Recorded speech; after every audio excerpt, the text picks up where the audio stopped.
Bienvenue sur la boutique de Naples. Alors aujourd'hui, je vous fais une petite vidéo pour vous montrer ce que vous avez besoin quand vous démarrez la couture. Alors avant de commencer cette vidéo, si tu n'es pas encore abonné à ma chaîne, n'hésite pas à le faire, ainsi tu seras prévenu dès qu'une nouvelle vidéo sera postée. Alors revenons à notre petit matériel. Alors pour commencer, il nous faut un mètre de couturière. Alors celui-ci est avec enrouleur, mais c'est pas obligatoire. Un petit peu de fun. Je sais pas si vous voyez le prix. 1,99 €, c'est largement raisonnable. Ensuite, vous aurez besoin d'éléments pour tracer. Dans les magasins de tissus et couture, vous trouverez très souvent des marqueurs effaçables offerts, des craies triangulaires dites professionnelles. Personnellement, j'utilise tout simplement un crayon à papier. Alors la seule nuance qu'il faut savoir, il ne faut pas utiliser un crayon HB parce qu'il est trop dur. En fait, il faut prendre un B comme j'ai là, et j'ai essayé le 2B, c'est encore mieux, mais j'en ai plus, donc j'utilise mon stock de B. Voilà, donc un crayon 2B, c'est parfait, ça trace vos tissus sans que ça tire le tissu, moi personnellement j'adore. Par contre, je ne peux pas écrire sur les tissus foncés, donc ma petite astuce c'est de prendre un crayon pastel de couleur blanche. Si ça vous dit, vous pouvez prendre des rouges aussi, des bleus, pour marquer sur différents tissus. Alors c'est un petit peu moins gras que le crayon à papier 2B, mais bon, ça va. C'est pas aussi sec qu'un crayon HB, donc c'est bien. Sinon, autre petite astuce, vous pouvez utiliser un crayon Bic 4 couleurs. Ça écrit sur tout le Bic, donc ça écrit aussi sur le tissu, et l'avantage c'est que là vous avez directement vos 4 couleurs pour adapter suivant votre tissu. Et là aussi c'est à moindre coût. Ensuite vous aurez besoin de paires de ciseaux.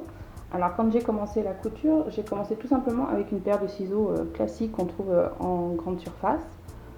Ça coûte pas très cher, ça fait son job. La seule chose qu'il faut savoir, c'est que quand vous achetez un ciseau uniquement pour faire votre couture, n'utilisez pas cette paire de ciseaux pour autre chose. Vous allez abîmer la lame et votre paire de ciseaux coupera moins bien votre tissu.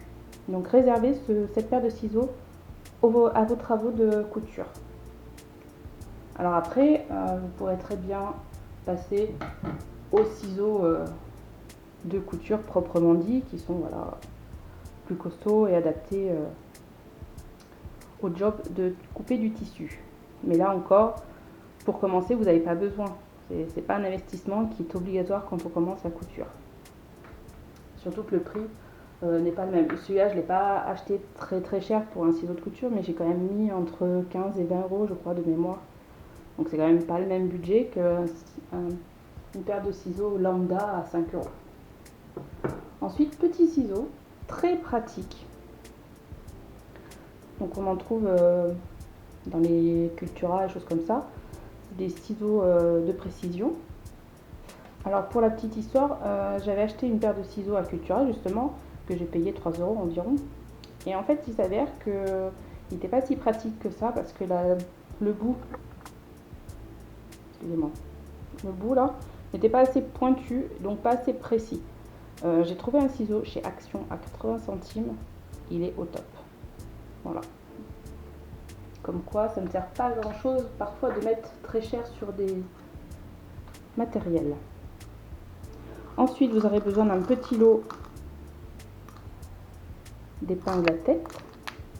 Donc là, c'est pour maintenir votre ouvrage quand vous avez deux tissus à maintenir ensemble, pour repérer une cote, voilà. Donc il en existe de toutes sortes, faites-vous plaisir. Voilà.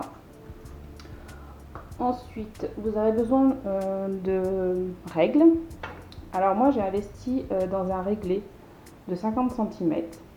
Alors investi, c'est pas non plus très cher, hein. Quand je l'ai acheté dans une grande surface, quand ils font les promotions sur le loisir créatif, j'ai dû le payer moins de 5 €. Donc c'est pas excessif, mais c'est très pratique parce que 50 cm, ça permet d'avoir un trait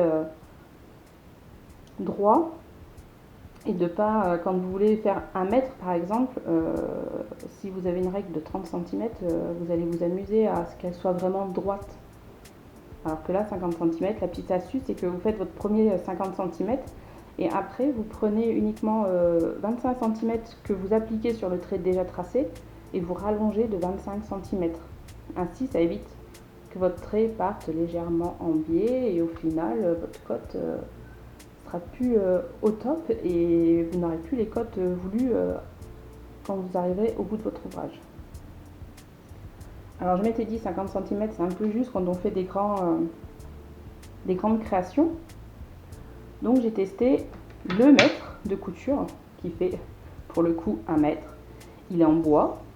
Alors oui, c'est très pratique pour mesurer, mais absolument pas du tout pour tracer parce qu'en fait je pense que c'est pas son job de tracer et ce qui fait qu'il n'est pas vraiment droit. Donc il part un peu sur la fin comme ça. Ce qui fait que c'est pareil, votre ouvrage n'est pas si parfait que ça une fois que vous avez tracé votre rectangle par exemple. Donc je ne le conseille pas forcément si vous voulez tracer avec. Si c'est pour mesurer, oui, il n'y a pas de problème, c'est super. Pour tracer, non, je ne vous le recommande pas. Je vous préconise plutôt le réglé de 50 cm. Sinon, il faut que vous trouviez un réglé d'1 mètre, parce que là au moins vous êtes sûr de votre traçage. Ensuite, vous aurez besoin d'équerre. Alors moi j'ai débuté avec ma petite équerre d'école, tout simplement. Bon, il s'avère que très rapidement ça devient limité aussi, mais on fait avec les moyens du bord, c'est toujours mieux que rien. À Noël, j'ai fait une petite commande au Père Noël et je lui ai demandé qu'il m'apporte des équerres d'école. C'est tout bête, mais les équerres d'école sont quand même beaucoup plus grandes. Hein. Celle-ci fait 50 cm et celle-ci en fait 60. Donc déjà, vous êtes beaucoup plus précis dans votre équerrage quand vous utilisez ce genre d'équerre. Alors celle-ci est très bien, elle est légère, etc. Elle a la poignée pour prendre, mais justement cette poignée n'est pas forcément pratique. Tant que vous avez votre angle comme ça, c'est super. Mais si vous avez commencé votre ouvrage et que l'angle se trouve ici, la poignée, voilà, on ne peut pas caler l'équerre sur l'ouvrage. Donc elle est bien, mais on peut mieux faire. Contrairement à celle-ci qui justement n'a pas sa petite poignée. Donc là, on peut la mettre dans tous les sens. Alors si vous vous demandez ce que c'est ces petites choses, c'est tout simplement des aimants. Pratique pour les maîtresses parce que comme ça l'équerre tient sur le tableau. Voilà, donc celle-ci, ouais, je recommande. Franchement, c'est top quoi. Voilà, on a fait le tour. Juste une petite astuce pour terminer cette vidéo. À côté de votre machine à coudre, en général, on ne sait pas trop quoi faire des fils qu'on coupe. Et moi, j'utilise tout simplement un bol. Voilà, ce qui me sert de petite poubelle le temps de faire ma couture. Et puis, quand j'ai terminé, hop, je vide mon bol à la poubelle. Ça évite que les fils traînent un petit peu partout. Voilà, c'était la petite astuce du jour. D'ailleurs, je pense que je vous ferai une petite vidéo sur mes petites astuces de couture à tout niveau. Voilà, j'espère que cette vidéo vous a plu. N'hésitez pas à vous abonner, à liker, à mettre un petit commentaire, ça fait toujours plaisir. Voilà, et puis je vous dis à une prochaine vidéo. Salut!